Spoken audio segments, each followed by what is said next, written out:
मैं सर्वप्रथम आर के हैप क्लासेस चैनल को मैं हृदय से मैं उसका आभारी हूँ कि जिसके माध्यम से मैं यहाँ पर आज उपस्थित हुआ हूँ। वैसे मुझे इस बार मैं काफ़ी विलम्ब से आया हूँ, कोई निजी कारण थे जिसके कारण मैं जल्दी उपस्थित नहीं हो सका। यद्यपि मुझे बीच में भी बुलाया गया था लेकिन मैं आ नहीं पाया। और सबसे पहले मैं आप सभी लोगों से, श्रोताओं से, मैं देर से आने के लिए या काफ़ी दिन बाद आ रहा हूँ इसके लिए मैं क्षमा प्रार्थी हूँ। और सबसे पहले जैसा कि मेरे पहले वीडियो में जैसे कि आप लोगों ने देखा था, हिंदी एक ऐसी भाषा, ऐसी सशक्त भाषा है जिसके माध्यम से संप्रेषणीयता बहुत ही अच्छी होती है और ऐसी संप्रेषणीयता और किसी भाषा में नहीं है। इसके माध्यम से तमाम लोगों ने, तमाम कवियों ने, साहित्यकारों ने इस भाषा को समृद्ध किया, आगे बढ़ाया। मैं उन सब के चरणों में मैं प्रणाम करता हूँ। और हिंदी भाषा बहुत ही समृद्ध, बहुत ही अच्छी भाषा है और आज मैं इस भाषा के बारे में मैं चंद शब्द कविताओं के माध्यम से मैं प्रकट करना चाहता हूँ। और तो हिंदी के प्रति मैं अपने श्रद्धा सुमन अर्पित कर रहा हूँ। है नमन शारदे माँ तेरा, है नमन शारदे माँ तेरा, चरणों में मेरा है प्रणाम। हिंदी की पावन यश गाथा जो है पवित्र अनुपम ललाम। बीणा पाणी को कर प्रणाम, लेकर आशीष भवानी का, वंदन करके गुरुचरणों में करता शुरुआत कहानी का। ये भाषा ही नहीं अपितु जन जन की संचित आशा है, भारत के गौरवमय अतीत की जागृत की परिभाषा है। तुलसी रस खान नरोत्तम के भावों की यह अनुपम लकीर, जायसी सूर ने अपनाया न्यौछावर थे जिस पर कबीर। भारत माता के मस्तक पर चमचमा रही जो बिंदी है, वह और कुछ नहीं है मित्रों, वह अपनी प्यारी हिंदी है। भारतेंदु ने दिया मान, अपनाया इसे बिहारी ने, वीरोचित शैली में गाया कवि हीरा लाल तिवारी ने। अपने ही देश में हिंदी का जो कर सकते सम्मान नहीं, उनको समझो अपनी संस्कृति, अपनी गरिमा का ज्ञान नहीं। जिस दिन हिंदी को भारत का प्रत्येक व्यक्ति अपनाएगा, उस दिन समझो यह देश जगत का विश्व गुरु बन जाएगा। उस दिन समझो यह देश जगत का विश्व गुरु बन जाएगा। आज मित्रों, ज़रूरत है कि प्रत्येक भारतीय अपनी हिंदी पर गर्व करे, इस पर उसको गौरव हो। आज जितने सम्मान से, जितने गौरव से लोग अंग्रेजी को प्राथमिकता देते हैं, अगर उसका आधा भी अगर हिंदी के ऊपर अगर ध्यान दें तो निश्चित निस्संदेह हिंदी में वो दम है, वो ताकत है कि पूरे विश्व में अपना परचम लहराएगी। और इसलिए हिंदी पर हम नाच करें, हिंदी पर सम्मान करें, हिंदी पर गर्व करें। आज इस बात की बहुत ही अधिक आवश्यकता है। और अब जैसा कि कहा गया है कि होली आ रही है और होली निस्संदेह सभी लोग जानते हैं कि भारत का एक प्रमुख पर्व है, सबसे अच्छा पर्व माना जाता है होली। लेकिन आज होली आपसी रंजिश, राजनीतिक दबाव में, महंगाई के कारण आज होली का रंग फीका होता जा रहा है। और होली का रंग फीका ना हो, क्योंकि हमारा बहुत ही प्रिय पर्व है। इस पर मैंने एक बार एक कविता लिखी थी लोकसभा चुनाव में 2014 में, जो आज भी प्रासंगिक है, आज भी सारगर्भित है।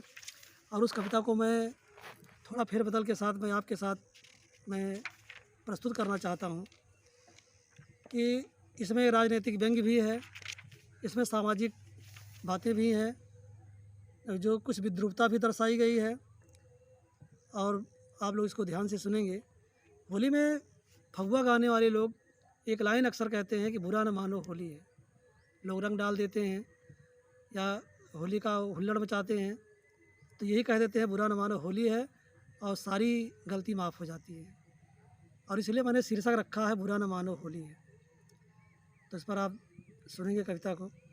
सब पर्वों के ऊपर देखो आज हमारी होली है, सब पर्वों के ऊपर देखो आज हमारी होली है, बुरा न मानो होली है। मित्रों, आज पंचायत चुनाव आ गए हैं और पंचायत चुनाव के कारण जो है होली एक बहुत ही सुनी लग रही है। और पंचायत चुनाव में जिस तरह से हम देख रहे हैं कि चारों तरफ एक लड़ाई का सा माहौल बनता जा रहा है, लोग एक दूसरे के लिए गलत सोच रहे हैं। मैं उन सभी उम्मीदवारों से, मतदाताओं से, देश की जनता से मैं अपील करना चाहता हूं कि आपसी प्रेम को बनाए रखें। होली का ही संदेश है, होली का संदेश ही एक आपसी प्रेम, और आपसी प्रेम बनाए रखें।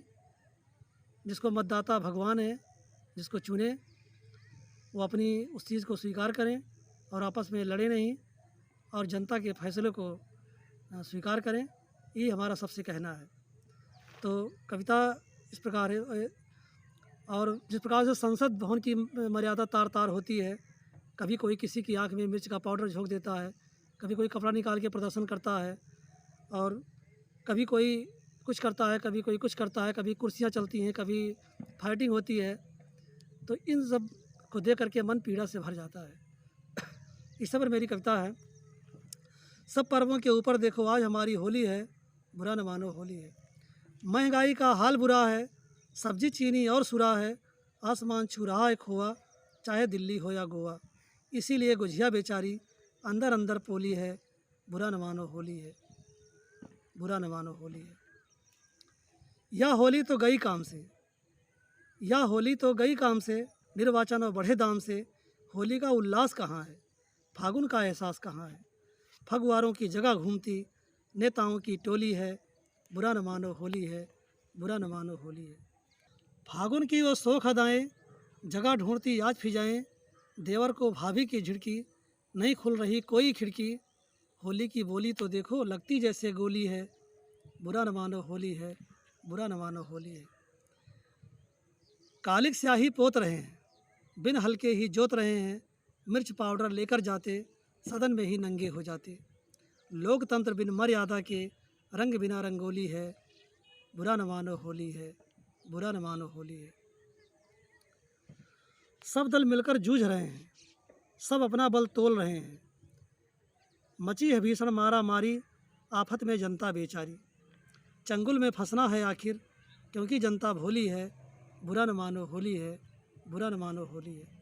सदा आनंद रहा यह द्वारे, सदा आनंद रहा यह द्वारे, सुनते थे हम सांझ सकारे।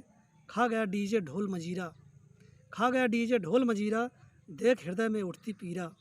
अब खोया अस्तित्व ढूंढती आज हमारी होली है, बुरा न मानो होली है, बुरा न मानो होली है। अंत में मैं सभी श्रोताओं से, दर्शकों से मैं यही कहना चाहता हूँ कि होली का संदेश भी यही है, आपसी सद्भाव बनाए रखें, आसन्न चुनाव में सहृदयता बनाए रखें, किसी से लड़े झगड़े नहीं, और जितना हो सके संयम बनाए रखें, क्योंकि ये लोकतंत्र है और लोकतंत्र में हार जीत होती रहती है। जीत वाले किसी के ऊपर व्यंग ना करें, हार वाले धैर्य ना खोएं, आपस में मिलते जुलते रहें। होली का ही अनुपम संदेश है और ये मेरी तरफ से सबके प्रति मेरी गुजारिश भी है, मेरी अपील है।